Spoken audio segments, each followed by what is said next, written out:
वाराणसी में बीजेपी अनुसूचित जनजाति मोर्चा के प्रदेश महामंत्री ने भ्रष्टाचार का आज आरोप लगाते हुए बहुत सारी बातें कही। बता दें आपको कि उनका कहना है कि प्रधानमंत्री नरेंद्र मोदी के संसदीय क्षेत्र यानी कि वाराणसी में भ्रष्टाचार का खुला खेल खेला जा रहा है।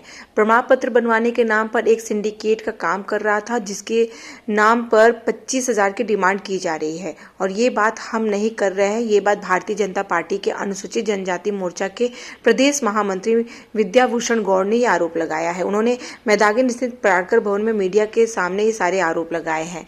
बता दें आपको कि भाजपा अनुसूचित जनजाति मोर्चा वाराणसी जिला और महानगर के द्वारा मंगलवार को मैदागिन स्थित पराड़कर भवन में मोर्चा के प्रदेश महामंत्री ईश्वर विद्याभूषण गौड़ मुख्य वक्ता ने कहा है कि वाराणसी सदर तहसील में कार्यरत लेखपाल सुमित कुमार पांडे के द्वारा अनुसूचित जनजाति के व्यक्तियों के बारे में अभद्र टिप्पणी की जाती है। मैं भाजपा अनुसूचित जनजाति मोर्चे का प्रदेश का महामंत्री हूँ।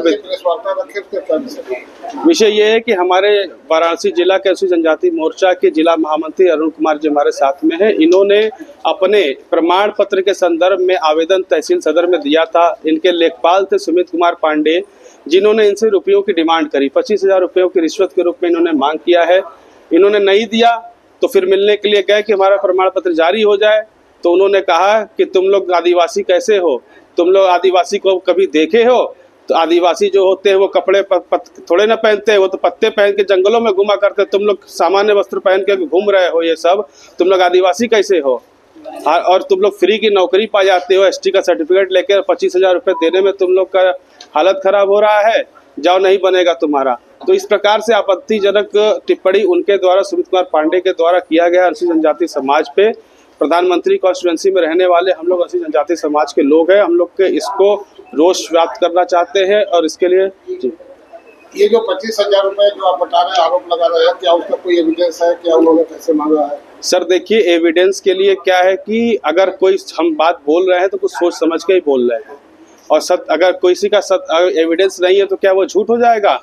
मैं एक बात उसको किनारे कर दे रहा हूँ, एविडेंस हमारे पास नहीं है तो हमें ये बताया जाए, जिला प्रशासन के द्वारा बताया जाए कि वाराणसी के तीनों तहसीलों में अनुसूचित जनजाति के जितने आवेदन पिछले 3 सालों में हुए हैं उसमें कितने अभी तक लंबित पड़े हुए हैं। तहसीलदार से या किसी अधिकारी से आप मुलाकात भी किए हो? मेरे व्यक्तिगत में पिछले 3 साल से लगातार जो भी तहसीलदार आ रहे, इसके पहले योगेंद्र शरण शाह एक तहसीलदार थे, उसके बाद शालिनी सिंह एक तहसीलदार थी।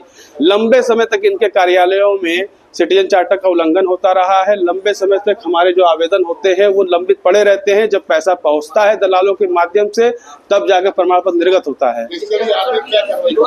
इस अपमान के विरोध में क्या करने जा रहे हैं? इस अपमान के विरोध में जैसा कि लेखपाल सुमित कुमार पांडे ने बोला है कि तुम लोग तो जनजाति हो, पत्ते पहन के घूमते हो, तो कल इसको रोष व्याप्त करने के लिए मैं स्वयं जो है पत्ते पहन करके अंतर वस्त्रों में जाकर के मार्च करूंगा। तहसील सदर से लेकर के जिलाधिकारी से मिलना होगा, जिलाधिकारी से मिलेंगे, हम लोग पूरे समाज के लोग इकट्ठा होकर के अपना प्रतिवेदन देंगे और रोष व्याप्त करेंगे। इनके खिलाफ तत्काल कार्रवाई की मैं मांग करता हूँ।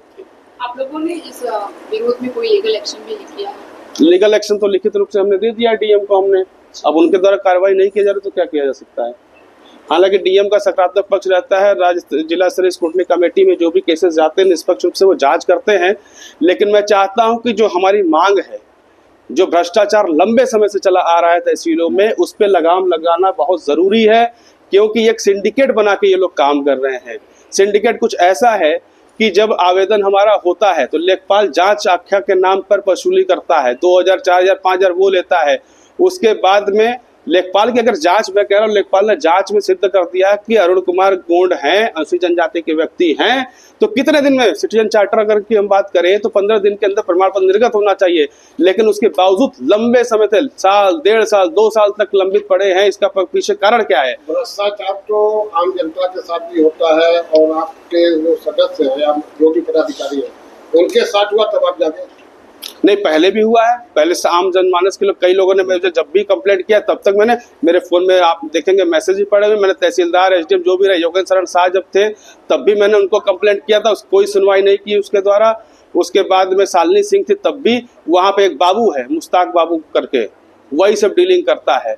वो जिसको ओके करेगा उसका प्रमाण पत्र निर्गत होता है, वही पैसा की डीलिंग करता है।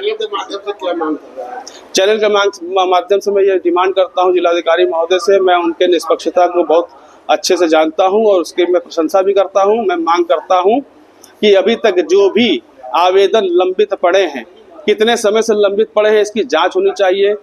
अगर आवेदन हुआ है तो 15 दिन के अंदर हमारी जांच आख्या लग जानी चाहिए लेखपाल के द्वारा, लगा है कि नहीं लगा है, जितने भी तीनों तहसीलों में। और अगर रिपोर्ट लग गया है, सकारात्मक है, अनुसूचित जनजाति का मान्यता मिल गई है कि लेखपाल ने बोला कि अनुसूचित जनजाति के व्यक्ति हैं, तो उसके बाद भी तहसील में लंबे समय से लंबित ऐसे आवेदन क्यों हैं, उस पर जांच होनी चाहिए, क्यों है। केवल अनुसूचित जाति के लिए आप आवाज उठा रहे हैं कि हर व्यक्ति के लिए आवाज उठा रहे हैं? फिलहाल हमारी समस्या अनुसूचित जनजाति का है, जिसमें बहुत ज़्यादा समस्या आ रही है। बाकी ओबीसी या एससी वर्ग में इतनी समस्याएं आती नहीं है। हम गोंड खरवार जाति के जो लोग हैं, जो शासनादेश भारत के राजपत्र के अनुसार अनुसूचित जनजाति में है, उत्तर प्रदेश के 17 जनपद में गोंड है और 5 जनपदों में खरवार है।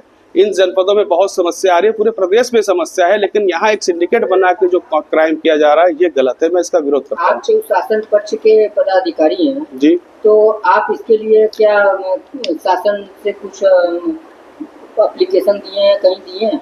जी, लगातार मुख्यमंत्री जी से मेरी कई बार वार्ता भी है। मुख्यमंत्री जी का पक्ष एकदम स्पष्ट है। हमारी सरकार अंत्योदय का पालन करती है और चाहती है कि हर एक अंतिम व्यक्ति तक, समाज के अंतिम व्यक्ति तक हमारी जो योजनाएं हैं उनको पहुंचे, लाभ मिले। लेकिन ये जो राजस्व कर्मी हैं, ये भ्रष्टाचार में हर जगह लिप्त है और शासनादेश की विपरीत जाकर के रिपोर्ट लगाई जा रही है। इस विषय में भी रिपोर्ट विपरीत जाकर के लगाई गई है। तो शासन की, हमारे सरकार की मंशा बिल्कुल स्पष्ट है, योगी जी की मंशा एकदम स्पष्ट है।